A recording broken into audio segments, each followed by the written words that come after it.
ಜೊತೆಗೆ ಸಿದ್ದರಾಮಯ್ಯ ಸಹಿತ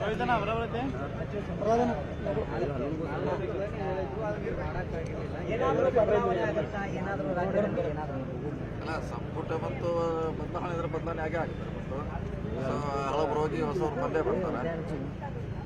ಸೊ ಮುಂಚೆ ಕೂಡ 30 ತಿಂಗಳ ನಂತರ ಮಾಡಬೇಕಂತ ಒಂದು ಚರ್ಚೆ ನಡೀತಾ ಇತ್ತು. ಅದೇನೋ ಅಂತಿಮ ಹಂತಕ್ಕೆ ಬಂದಿರಬಹುದು ಬಹುಶಃ.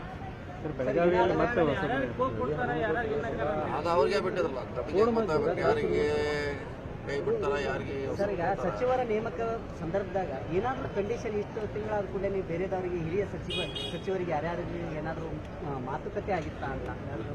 ನಮ್ಮಲೆಲ್ಲ ಅದ್ರ ಮೇಲ್ಗಡೆ ಆಗಿರ್ಬೋದು. ನಮ್ಮ ಲೆವೆಲಲ್ಲಿ ಏನೋ ಚರ್ಚೆ ಆಗಿಲ್ಲ. ಆಗಿದ್ರೆ ಡೆಲ್ಲಿ ಲೆವೆಲ್ ಏನಾದ್ರು ಆದರೂ ಆಗಿರ್ಬೋದು. ಇದ್ರ ಬಗ್ಗೆ ನಮಗೆ ಯಾವುದೇ ಮಾಹಿತಿ ಇಲ್ಲ.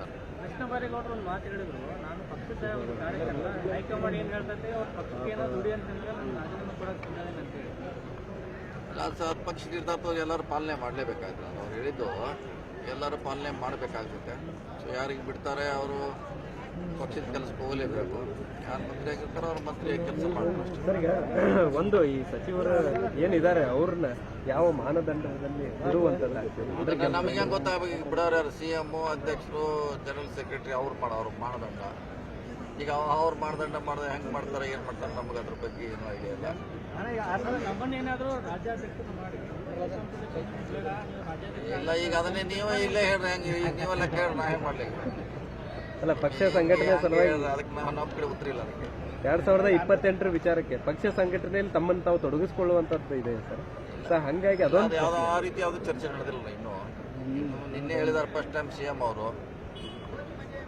ಚರ್ಚೆ ಆಗಬೇಕು, ಡೆಲ್ಲಿ ಮಟ್ಟದಲ್ಲಿ ಆಗಬೇಕು, ಬೆಂಗಳೂರು ಮಟ್ಟದಲ್ಲಿ ಆಗಬೇಕು. ಅಂತಿಮವಾಗಿ CM, DCM ನಿರ್ಧಾರ ಮಾಡ್ತಾರೆ. ಸರ್, ಒಬ್ರು ಸೀನಿಯರ್ ನೀವು ಸಚಿವರಿದ್ದೀರಿ. ಈ ರೀಶಫಲ್ ಆಗೋದ್ರಿಂದ ಸರ್ಕಾರಕ್ಕೆ ಎಷ್ಟೊಂದು ಅನುಕೂಲ ಆಗಬಹುದು? ಮುಂಚೆನೇ ಅರ್ಧ ಮಾಡಬೇಕಂತ ಒಂದು ಚರ್ಚೆ ಕೇಳಿ ಬರ್ತಾ ಇತ್ತು. ನಾವು ಅರ್ಧ ಮಾಡಬೇಕು, ಅದೇನು ಆ ಪಾಲಿಸಿಯಲ್ಲಿ ಮಾಡ್ಬೋದು.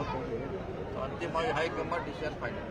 ಬೆಳಗಾವಿಯಲ್ಲಿ ಯಾರು ನಾವು ಹೆಂಗೆ ಬರ್ತೀವಿ? ನಾವೇನು ಹೇಳಿ ಅಲ್ಲ, ನಿಮ್ಮ ಥ್ರೂ ಮತ್ತೆ ಯಾರಾದರೂ ಆಪರೇಷನ್ ಭಾಳಷ್ಟು ಸೀನಿಯರ್ ಅದಾರೆ ನಮ್ಮಲ್ಲಿ. 4 ಸಲ 5 ಸಲ ಆದವ್ರು ಅದಾರೆ.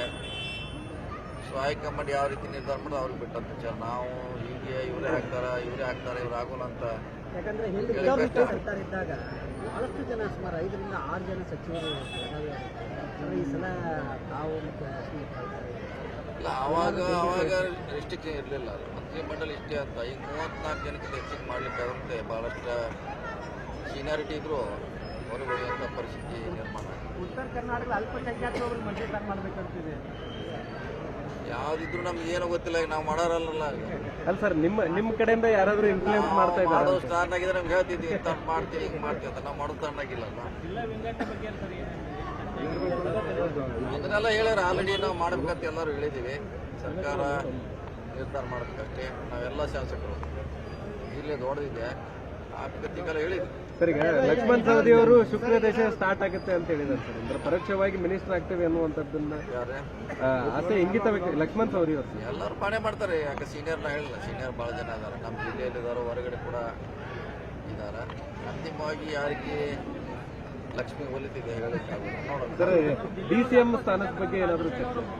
ಹೆಚ್ಚುವರಿ ಉತ್ತರ ಕರ್ನಾಟಕದಲ್ಲಿ ಅಲ್ಪಸಂಖ್ಯಾತರು ರಾಜ್ಯದಲ್ಲಿ ಮಾತ್ರ, ಕರ್ನಾಟಕದಲ್ಲಿ ನಮ್ಮ ಕಿತ್ತೂರು ಕರ್ನಾಟಕದಲ್ಲಿ ಅವ್ರಿಗೆ ಯಾವ ಸ್ಥಾನಮಾನವೂ ಆಗ್ತಾ ಇಲ್ಲ. ನಮ್ಮ ಕಿತ್ತೂರು ಸಮಾಜ ಎಲ್ಲ ಇಲ್ಲ, ನಾವು ನೋಡಿ, ನಾವು ಅದನ್ನು ಉತ್ತರ ಕೊಡುವಂಥ ಸ್ಥಾನದಲ್ಲಿಲ್ಲ ತಿಳಿದೀನಿ. ನೋಡೋಣ, ವೇಟ್ ಮಾಡೋಣ. ಸರ್, ಲಾಸ್ಟ್ ನಿನ್ನೆ CM ಅವರು ಹೇಳಿರುವಂಥದ್ದು ಈ ಉತ್ತರಾಧಿಕಾರಿ ಚರ್ಚೆ ಬಗ್ಗೆ ಆ ರೀತಿ ಲೀಡರ್ನ ಹೈಕಮಾಂಡ್ ನಿರ್ಧಾರ ಮಾಡ್ತಾರೆ, ಇದು ಸೈದ್ಧಾಂತಿಕವಾಗಿ ಮಾತ್ರ. ನಾವು ಹೇಳಲ್ಲ, ನಿಮ್ಮ ಮುಂದೆ ಹೇಳ್ಯಾರ. ಅಲ್ಲೇ ಕಿತ್ತವಾಗಿ ಹೇಳಿವಿ.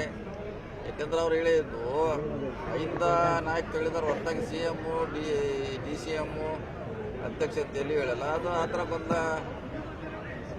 ನಿರ್ಮಾಣ ಅವಶ್ಯಕತೆ ಇಲ್ಲ. ಯಾಕಂದರೆ ಅವ್ರು ಹೇಳಿದ ಕ್ಲಿಯರ್ ಇದೆ. ಅದು ಪಾರ್ಟಿ ಬಿಟ್ಟು ಅದು ಸಂಘಟನೆ ಆರ್ಗನೈಸೇಷನ್.